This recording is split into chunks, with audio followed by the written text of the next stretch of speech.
সময় চলে গেলেও শিল্পীদের কাজ অমর হয়ে থাকে, তারা বেঁচে থাকে তাদের কাজের মধ্য দিয়ে। করুণা ব্যানার্জি এমন এক শিল্পী যিনি কাজ করেছেন সত্যজিৎ রায়, মৃণাল সেন, ঋত্বিক ঘটকদের মতো বিখ্যাত পরিচালকদের সাথে। অপু ট্রিলজির প্রথম দুটি অংশ পথের পাঁচালী এবং অপরাজিততে অপুর মা সর্বজয়ার চরিত্রে তাঁর অভিনয় আজও স্মরণীয় হয়ে আছে। তিনি শহুরে উচ্চশিক্ষিতা মহিলা হয়েও যেভাবে এক গ্রাম্য বধূর বাস্তব চরিত্রে অভিনয় করেন তা প্রশংসার যোগ্য। এছাড়াও তিনি সত্যজিৎ রায়ের দেবী এবং কাঞ্চনজঙ্ঘাতে অভিনয় করেন।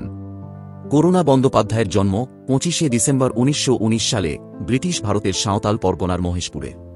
তার পৈতৃক বাড়ি ছিল বাংলাদেশের খুলনায়।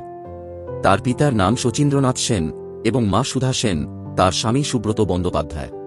তিনি গণনাট্য সংঘ, লিটল থিয়েটার গ্রুপ এবং আরও কয়েকটি সংগঠনে অভিনয় করেছেন। তার রচিত বই Sarbajaya, an actress in her time. 12 November 2001 সালে তিনি প্রয়াত হন।